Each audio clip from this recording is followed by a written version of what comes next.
B Ed degree করার পর শুধুই কি স্কুলে শিক্ষকতা করাই একমাত্র আমাদের কাছে অপশান থাকে, নাকি স্কুলে শিক্ষকতা ছাড়াও আরও অনেক অপশান আমাদের কাছে খুলে যায় বিএড ডিগ্রি করার পর? তো আজকের এই ভিডিওতে আমি তোমাদেরকে বলবো, যারা যারা বিএড বা ব্যাচেলার অফ এডুকেশন ডিগ্রি করেছো বা করতে চাও, বিএড ডিগ্রি করার পর আমাদের কাছে কি কি কেরিয়ার অপশানস থাকে, আমরা কোন কোন জায়গায় অ্যাপ্লাই করতে পারবো, এবং বিএড ডিগ্রি করার পর আমরা যে জবগুলো পাই সেক্ষেত্রে আমাদের মোটামুটি স্যালারি আমরা কীরকম কি পেতে পারি, আমাদের কেরিয়ার প্রসপেক্ট কি হতে পারে, এই পুরো বিষয়টা আজকের এই ভিডিওতে তোমাদেরকে বলবো। তাই যারা যারা বিএড ডিগ্রি করেছো বা করতে চাও, শুধুমাত্র একটা অপশানই তোমরা জানো যে বিএড মানে শুধুমাত্র স্কুলে শিক্ষকতা, তাদেরকে বলবো ভিডিওটা পুরোটা শেষ পর্যন্ত দেখার জন্য। কারণ এই ভিডিওর প্রত্যেকটা ইনফরমেশান তোমাকে বিএড করার পর তোমার কেরিয়ারে নিজেকে দাঁড় করানোর জন্য ভীষণভাবে হেল্প করবে। এবং তার সাথে সাথে তুমি যদি এসএলএসটি, নেট, সেট, টেট এই সমস্ত এক্সামের জন্য প্রিপেয়ার করছো, তাহলে অবশ্যই আমাদের সৌভিক পাল ইউটিউব চ্যানেলটাকে সাবস্ক্রাইব করে বেল আইকন প্রেস করবে। কারণ এখানে তুমি এসএলএসটি, নেট, সেট, টেট এই ধরনের সমস্ত এক্সাম, টিচিং রিলেটেড এক্সামের টাইম টু টাইম আপডেট পাবে। এবং তার সাথে সাথে আমাদের টেলিগ্রাম চ্যানেল আর হোয়াটসঅ্যাপ চ্যানেলে জুড়তে কিন্তু একেবারেই ভুলো না। এবং তোমার সাবজেক্ট যদি এসএলএসটি জিওগ্রাফি হয়ে থাকে বা নেট সেটের পেপার 1 এবং জিওগ্রাফি যদি তোমার থাকে, তাহলে 8583890659 এই নাম্বারে তোমার কোন এক্সামের জন্য প্রিপেয়ার করছো তার নামটা লিখে হোয়াটসঅ্যাপ করবে। আমি আমাদের ডেডিকেটেড হোয়াটসঅ্যাপ গ্রুপে তোমাকে জয়েন করিয়ে দেবো। এবার চলে আসি মেন বিষয়, যেটা হচ্ছে আমাদের দুটো ধারণা, ভুল ধারণা এবং বর্তমানের বাস্তবতা। ঠিক আছে, আমরা আগে মনে করতাম বিএড মানে কেবল স্থানীয় স্কুলের শিক্ষকতা, আমাদের যে লোকাল কিছু স্কুল রয়েছে সেই সমস্ত স্কুলগুলোতেই একমাত্র বিএড করে আমি সেখানে শিক্ষকতা করতে পারবো, সেইটাই একমাত্র আমাদের ধারণা ছিল।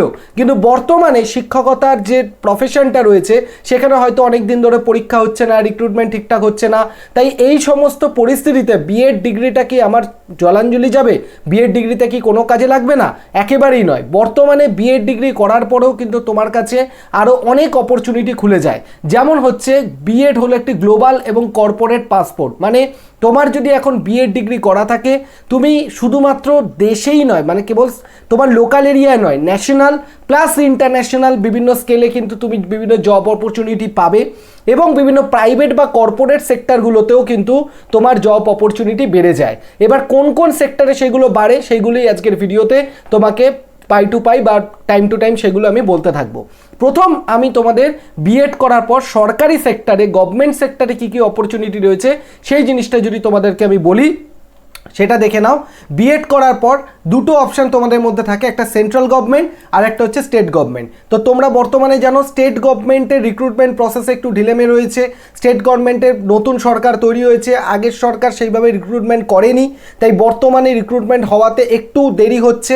সেক্ষেত্রে সেন্ট্রালের যে সমস্ত ভ্যাকেন্সিগুলো রয়েছে স্কুল শিক্ষকতার ক্ষেত্রে বা বিএড করার পর, সেইগুলোকে যদি তোমরা দেখে নাও, তাহলে সেইগুলো কি, বিএড করার পর তোমাদেরকে অবশ্যই করে CTET, central teacher eligibility test, এই পরীক্ষাটা আমি বলবো ক্লিয়ার করে নাও।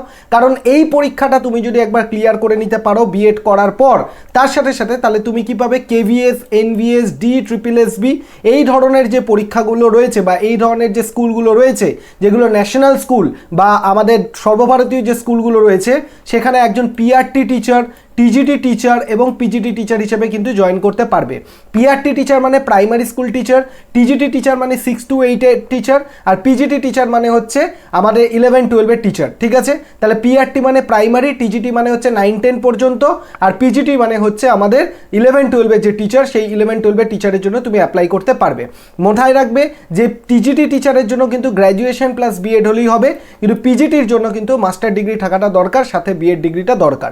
তাই তোমরা যারা যারা মনে করছো সেন্ট্রাল গভর্নমেন্টের যে স্কুলগুলো রয়েছে সেখানে তুমি টিচার হতে চাও, তাহলে তোমার গ্র্যাজুয়েশন বা মাস্টার ডিগ্রির পর তুমি বিএডটা কমপ্লিট করো, এবং তার সাথে সাথে সিটেট যে পরীক্ষাটা হয়, সেন্ট্রাল টিচার এলিজিবিলিটি টেস্ট, এই পরীক্ষাটা অবশ্যই ক্লিয়ার করো। এবং তার সাথে সাথে এইগুলো ক্লিয়ার করার পর কেভিএস, এনভিএস, ডি, ট্রিপল-এসবি এই পরীক্ষাগুলো যখন ভ্যাকেন্সি আসবে সেইগুলোতে অ্যাপ্লাই করো, এবং সেখানে একজন পিআরটি, টিজিটি এবং পিজিটি টিচার তোমার যে এলিজিবিলিটি সেই অনুযায়ী সেগুলোতে অ্যাপ্লাই তুমি করে দাও। ঠিক আছে, এবার সিটেট পরীক্ষা সম্পর্কে যদি তুমি ডিটেলে জানতে চাও, সিটেট কি হয়, সিলেবাস কি, অবশ্যই তোমরা কমেন্ট সেকশনে কমেন্ট করবে, আমি বলে দেবো। এবং তার সাথে সাথে কেভিএস, এনভিএস, ডি, ট্রিপল-এসবি এইগুলোর ভ্যাকেন্সি কখন আসছে সেটাও যদি তুমি জানতে চাও, তার জন্য চ্যানেলটাকে সাবস্ক্রাইব করে রাখো এবং আমাদের কমেন্ট করে জানাবে, আমি সেটাও তোমাদেরকে পাই টু পাই বলে দেবো কখন কোন ভ্যাকেন্সিগুলো আসছে। নেক্সট যদি তোমরা স্টেট গভর্নমেন্ট দেখো, মানে আমাদের ওয়েস্ট বেঙ্গলের মধ্যে যদি দেখো, বিএড করার পর তুমি কিন্তু আপার প্রাইমারি টেট যে পরীক্ষা হয়, যেটা ক্লাস 6 থেকে 8-এর জন্য যে পরীক্ষার স্কুলের টিচার, সেটার জন্য তুমি অ্যাপ্লাই করতে পারবে। এবং তার সাথে সাথে আমাদের স্কুল সার্ভিস কমিশন যেটা হয়, যেটা 9, 10 এবং 11, 12-এর যে স্কুলের টিচার, সেই স্কুলের টিচারের জন্য কিন্তু তুমি অ্যাপ্লাই করতে পারবে। তাহলে পুরো বিষয়টা যদি তোমাদেরকে বলি, বিএড করার পর সেন্ট্রাল গভর্নমেন্ট এবং স্টেট গভর্নমেন্ট দুটো সেক্টরে টিচিং অপরচুনিটি থাকে। সেন্ট্রাল গভর্নমেন্টের জন্য যেতে গেলে তোমাকে সিটেট এক্সামটাকে কোয়ালিফাই করতে হবে, আর কোনো রিটেন এক্সাম দিতে হবে না। এরপর তোমাকে কেভিএস, এনবিএস, ডিটিপিএসবি এগুলোতে ইন্টারভিউ শুধু দিতে হবে। আর স্টেট গভর্নমেন্টের ক্ষেত্রে যদি তুমি দেখো, স্টেট গভর্নমেন্টের ক্ষেত্রে তুমি বিএড করার পর আপার প্রাইমারি টেট এই যে পরীক্ষাগুলো হয়, সেগুলো তোমাকে রিটেন এক্সাম দিতে হবে। তারপর তুমি পাস করলে সেখান থেকে তোমার ইন্টারভিউ হবে, এবং স্কুল সার্ভিস কমিশনের ক্ষেত্রেও লিখিত পরীক্ষা হবে, এবং তারপর তোমার ইন্টারভিউ সেখানে হবে। ঠিক আছে, এই গেল মোটামুটি টিচিং সেক্টরের পরীক্ষা। এবার আমরা যদি দেখি আমাদের সরকারি এবং বেসরকারি এবং হচ্ছে এডটেক, এই সেগমেন্টে এখন খুব উন্নত একটা সেগমেন্ট এডটেক। এডটেক মানে হচ্ছে বিভিন্ন যে বেসরকারি কোম্পানিগুলো রয়েছে, যারা কোচিং সেন্টার আমরা বলতে পারি, যারা এডুকেশনের সাথে টেকনোলজিকে মার্চ করিয়ে ইনস্টিটিউট তৈরি করেছে, সেই কোম্পানিগুলোকে আমরা এডটেক কোম্পানি বলি।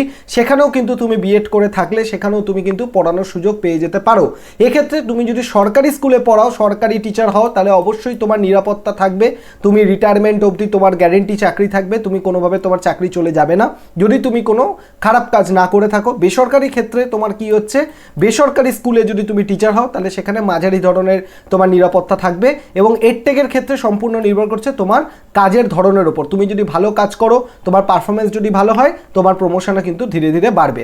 নেক্সট হচ্ছে সরকারি ক্ষেত্রে তোমার যে বেতন, সেটা কিন্তু খুব ধীরে ধীরে বাড়ে, খুব বেশি বাড়ে না। কিন্তু বেসরকারি ক্ষেত্রে তোমার যদি পারফরমেন্স অভিজ্ঞতা বেশি থাকে, তাহলে কিন্তু তোমার পারফরমেন্সের সাথে সাথে তোমার স্যালারিও কিন্তু বাড়তে থাকবে। এবং তুমি যদি দেখো কর্মজীবনে ভারসাম্য কি বলছে, সরকারি ক্ষেত্রে দুর্দান্ত থাকে, মানে তুমি তোমার ফ্যামিলি এবং কাজ দুটোকেই ব্যালেন্স করতে পারবে। বেসরকারি ক্ষেত্রে মাঝারি এবং চ্যালেঞ্জিং লেভেলের থাকে, তোমার কর্মজীবনের সাথে তোমার হচ্ছে যে ফ্যামিলি টাইম, সেটা কিন্তু মাঝারি বা চ্যালেঞ্জিং টাইমে তোমাকে ম্যানেজ করতে হবে। এবং সরকারি স্কুলের যদি তুমি টিচার হতে চাও, তাহলে সিটেট, টেট বা এসএলএসটি এই ধরনের পরীক্ষাগুলো তোমাকে পাস করতে হবে। সিটেট, টেট বা এসএলএসটি এই ধরনের পরীক্ষাগুলো তোমাকে পাস করতে হবে। আর বেসরকারি ক্ষেত্রে তুমি যদি দিতে চাও, তাহলে অবশ্যই তোমাকে ইন্টারভিউ প্লাস ডেমো তোমাকে দিতে হবে। ঠিক আছে, আর এডটেকের ক্ষেত্রে তোমাকে কি একটুখানি টেকনিক্যাল টেক সম্পর্কে তোমাকে একটু ধারণা রাখতে হবে। তুমি যদি কোনো বেসরকারি স্কুলের শিক্ষক হতে চাও, তাহলে কি করতে হবে, তোমাকে ইন্টারভিউ দিতে হবে, কোনো লিখিত পরীক্ষা নয়। বিএড পাস করলে তারপর ইন্টারভিউ আর ডেমোস্ট্রেশন দিলেই হবে। এডটেকের ক্ষেত্রে তোমাকে ডেমোস্ট্রেশন ইন্টারভিউ হবে, সাথে সাথে একটু টেকনোলজি সম্পর্কেও কিন্তু তোমার মোটামুটি একটা ধারণা থাকতে হবে। তাহলে এখন তোমরা দেখতে পাচ্ছ যে তুমি যদি বিএড করো, সরকারি স্কুল, বেসরকারি স্কুল এবং এডটেক যে কোম্পানিগুলো রয়েছে, এই তিনটে জায়গায় কিন্তু তোমার পড়ানোর সুযোগ কিন্তু তুমি পেয়ে যেতে পারো। ঠিক আছে, এবার তুমি যদি দেখো যে মাইনে বা বেতন কিরকম হতে পারে, তুমি যদি দেখো সরকারি ক্ষেত্রে যদি তুমি যাও বা বেসরকারি, প্রত্যেকটা ক্ষেত্রে বেতনের জন্য আমি যদি তোমাকে বলি, প্রারম্ভিক পর্যায়ে যদি তুমি প্রথম একদম শুরু করো একটা বেসরকারি স্কুলে, বছরে তোমার 2.5 লাখ থেকে 4.5 লাখ টাকার প্যাকেজ তুমি পেতে পারো। সরকারি স্কুলে যদি হয়, সেখানে 3.6 মানে 3.5 লাখ টাকা থেকে 4.5 লাখ টাকা বা 5 লাখ টাকা বা বছরে তোমার স্যালারি কিন্তু হতে পারে। মধ্যবর্তী পর্যায়ে তুমি যদি মানে এটা আমি বললাম প্রাইমারি স্কুলের জন্য আমি বললাম। এবার যদি তুমি মনে করো যে তুমি 9, 10, 11, 12-এর টিচার হতে চাও, তাহলে সরকারি ক্ষেত্রে তোমার বছরে 7 লাখ থেকে 9 লাখ টাকা স্যালারি হতে পারে। এবং এডটেক বা কোনো রকম এডুকেশনাল টেকনোলজি কোম্পানিগুলো রয়েছে, সেখানে যদি তুমি টিচার হিসেবে পড়াও, সেখানে 3 লাখ থেকে 6.5 লাখ টাকা পর্যন্ত তোমার স্যালারি হতে পারে। কর্পোরেট ক্ষেত্রে 5 লাখ থেকে 8 লাখ টাকা বছরে তোমার স্যালারি হতে পারে। এবং তুমি যদি খুব হাই প্রফেশন বা উচ্চতর পর্যায়ে পৌঁছে যাও, যেখানে সিনিয়র ইনস্ট্রাকশনাল ডিজাইনার বা ইন্টারন্যাশনাল স্কুলের শিক্ষক যদি হও, সেখানে বছরে কিন্তু তোমার স্যালারি 10 লাখ টাকা থেকে 15 লাখ টাকাও পর্যন্ত তোমার স্যালারি কিন্তু হয়ে যেতে পারে। তাহলে তুমি যদি বিএড করো, তুমি সরকারি স্কুল বলো, বেসরকারি স্কুল বলো, এডটেক বা এডুকেশনাল টেকনোলজি যে প্ল্যাটফর্মগুলো রয়েছে, এই তিনটে জায়গাতেই তোমার স্যালারি কিন্তু স্ট্রাকচার আলাদা আলাদা রকমের হয়ে থাকবে। ঠিক আছে, সব থেকে ইম্পর্টেন্ট, বেসরকারি ক্ষেত্রে তোমার পারফরমেন্সের উপর ভিত্তি করে তোমার প্রমোশন হবে, স্যালারি বাড়বে। কিন্তু সরকারি ক্ষেত্রে তোমার স্যালারিটা যেটা সেটা কিন্তু ধীরে ধীরে বাড়বে, কিন্তু সরকারি ক্ষেত্রে সিকিউরিটির পরিমাণটা বেশি থাকবে। এবার তোমাদেরকে বলি যে তোমরা টিচিং ছাড়াও বিএড করে আর কি কি অপশান পেতে পারো।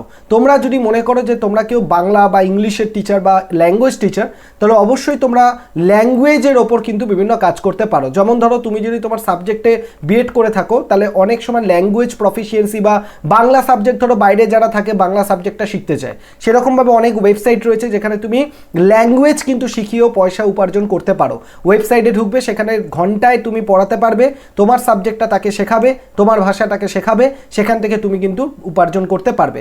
তাছাড়া অনলাইন টিউশন, যেটা আমি বললাম অনলাইনে টিউশন করেও তুমি কিন্তু উপার্জন করতে পারবে। তার সাথে সাথে বই লেখা, বিভিন্ন পাবলিশিং হাউস যেগুলো রয়েছে, কলেজ স্ট্রিটে দেখবে বা এই সমস্ত জায়গায় অনেক পাবলিশিং হাউস রয়েছে, তারা চায় তোমার সাবজেক্টে যদি তোমার বিএড করা থাকে, নেট সেট পাস করা থাকে, তাহলে সেই সাবজেক্টে তোমাকে কিন্তু একজন সাবজেক্ট এডিটর হিসেবে রিক্রুটমেন্ট করা হয়, যেখানে তুমি একটা বই পাবলিশড হতে গেলে সেই বইয়ের মধ্যে কি কি লেখা হবে, তার কন্টেন্ট, এডিটিং, সমস্ত কিছু কিন্তু তোমার দায়িত্বে থাকবে। তো এই সমস্ত সেক্টরগুলো তোমার কাছে খুলে যাচ্ছে। একজন এডুকেশনাল কনসালটেন্সি জবও কিন্তু তুমি পেয়ে যেতে পারো যদি তুমি বিএড করে থাকো তোমার সাবজেক্টে, ঠিক আছে। মানে তুমি বিশেষ করে এডুকেশন সাবজেক্টে যদি বিএড করো, সেক্ষেত্রে এডুকেশনাল কনসালটেন্সির জবও কিন্তু বিভিন্ন জায়গায় পেয়ে যেতে পারবে, ঠিক আছে। তো একটা কথাই তোমাদেরকে লাস্টে আমি বলবো যে বিএড কোনো একটা গন্তব্য নয়, এটা জাস্ট একটা চাবিকাঠি। তো তোমরা এটা ধরে বসে থাকবে না যে বিএড করেছি মানে শুধুমাত্র শিক্ষকতাই আমাদের কাছে একটাই অপশান, তা কিন্তু নয়। বিএড মানে তুমি শিক্ষকতার দিকে যদি যেতে চাও, তিনটে অপশান রয়েছে, সরকারি স্কুল, বেসরকারি স্কুল এবং এডটেক কোম্পানি। তিনটের ক্ষেত্রে বেতন কীরকম সেটাও তোমাদের বলে দিলাম, এবং সেক্ষেত্রে কী করে রিক্রুটমেন্ট হয় সেটাও তোমাদের বলে দিলাম। আর যদি তোমরা মনে করো শিক্ষকতা প্রফেশনে যেতে চাও না বিএড করে, তাহলে তুমি কিন্তু একজন তোমার অনলাইন টিচিং বা সেখানে এডুকেশনাল কনসালটেন্সি বা একজন এডিটর হিসেবেও তুমি কিন্তু বিভিন্ন যে সমস্ত আমাদের পাবলিশিং হাউসগুলো রয়েছে সেখানেও কিন্তু জব করতে পারো। তো বিএড করে ঘরে বসে থাকার কোনো মানে হয় না। তুমি যদি এই ধরনের আরও খোঁজ খবর পেতে চাও যে বিএড করে আর কি কি অপরচুনিটি রয়েছে, অবশ্যই সেটা আমাদের কমেন্ট সেকশনে জানাবে, আমি সেটা তোমাদেরকে বলে দেবো। আর আমাদের WhatsApp channel, Telegram channel join করে যাবে এবং চ্যানেলটাকে সাবস্ক্রাইব করে রাখবে। আর তুমি যদি গভর্নমেন্ট স্কুলের টিচার হতে চাও, তার জন্য যে পরীক্ষাগুলো হয় বললাম, এসএলএসটি, সেখানে টেট মানে সিটেট বা আমাদের ডাব্লিউবি টেট, নেট সেট, এই যে পরীক্ষাগুলো হয় এগুলোর জন্য যদি প্রিপেয়ার করতে চাও, তাহলে এই যে হোয়াটসঅ্যাপ নাম্বার দেখতে পাচ্ছ 8583890659, এই নাম্বারে তুমি তোমার সাবজেক্টটা কোন এক্সামের জন্য প্রিপেয়ার করছো সেই এক্সামের নাম লিখে আমাকে হোয়াটসঅ্যাপ করবে, আমি আমাদের ডেডিকেটেড হোয়াটসঅ্যাপ গ্রুপে জয়েন করে দেবো। সেখানে আরও ডিটেলে তুমি কিন্তু গাইড পেয়ে যাবে। আশা করি এই ভিডিওটা তোমাদের ভালো লেগেছে। ভিডিওটা যদি ভালো লাগে একটা লাইক শেয়ার করে দেবে এবং কমেন্ট সেকশনে জানাবে কেমন লাগলো, এবং এই ধরনের আরও যদি টপিক তোমাদের পছন্দ হয় বা জানতে চাও অবশ্যই কমেন্ট করবে, আমি সেটা তোমাদের ভিডিও করে জানিয়ে দেবো। সবাই ভালো থাকো, সুস্থ থাকো, দেখা হচ্ছে নেক্সট ভিডিওতে। থ্যাংক ইউ সবাইকে।